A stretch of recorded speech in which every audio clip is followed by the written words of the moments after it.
Heavy equipment, hot asphalt, and massive bridge beams. You might think this is the most intense part of a highway project, but it wouldn't be possible without the intensive work being performed on the front end.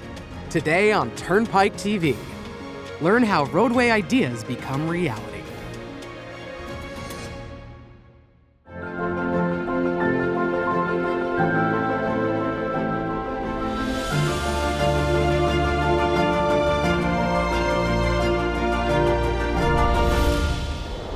At the Pennsylvania Turnpike, we maintain the road along with tunnels, bridges, and interchanges. More than 550 miles to cover, and we're still building. 500,000 cars drive the PA Turnpike every day, which means expansion, improvement, design, and planning must take place with cars whizzing by. But before lines are painted, asphalt laid, and earth moved, nearly all significant turnpike projects go through what's called the preliminary design phase, which can take upwards of 2 years. Why so long? Because it takes cooperation with many different levels of government. Also, there are tests to determine if the ground itself will be the solid foundation needed to carry thousands of vehicles every day. This includes analyzing possible historical artifacts, considering endangered and protected species, determining whether water or power lines will need to be relocated, and mapping out where stormwater will flow once a new road is built. The adjacent property owners, the communities that we're going to impact as part of our projects. It may, in fact, impact emergency resources. It may impact a school district. So again, we have to work through all those different variables. These are just a few examples of the environmental and engineering studies that must be done before a project moves forward. But we're not done yet. Let's take a look at how projects are actually designed. Back in the 40s, when the Turnpike opened, this process was done by hand. Engineers used drafting tables and large sheets of paper to draw plans. This required many tools, including a compass, protractor, ruler, stencils, and a lot of pens and pencils. Drafting was a very time-consuming, perhaps even tedious process, but the finished plans were works of art.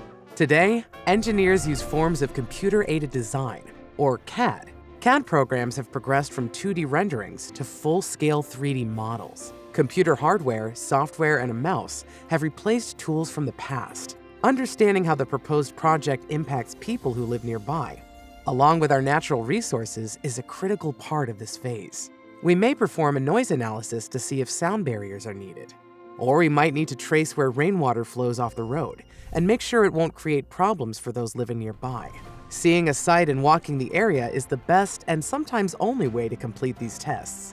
That's why it's often necessary for Turnpike team members to come onto private property during the preliminary design process. In those cases, we send out what's called a notice of intent to enter. First really notice to the adjacent property owners is the intent to enter. So they get a letter basically saying, we have the right to go up to their property to do various studies, investigations. Again, we won't damage their property, we kind of leave it as we found it.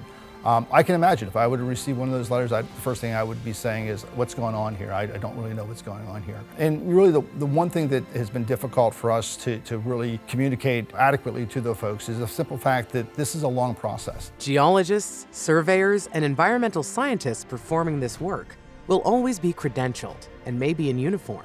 Much of the time, their work isn't invasive or damaging.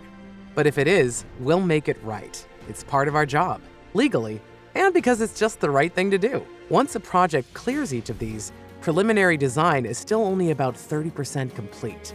Next, we come to you, our customers, to talk about the project, answer questions, and most importantly, get your feedback. When we get into public meetings, one of the things that we'll have is an aerial view of the entire project, and it'll show everything from where the new bridge is going to be, where the new roadway is going to be, any drainage features. If there's sound barriers on the project, they'll be shown on these plans, and people can actually see where their properties are located on these with relation to the project, which goes a long way when talking to people. Preliminary design is an intensive process, but it's how we ensure each new project is an opportunity to make the Pennsylvania Turnpike safer, more modern, and better for those that rely on it each and every day. Thanks for watching. Join us next time to discuss how a project goes from 30% complete into final design.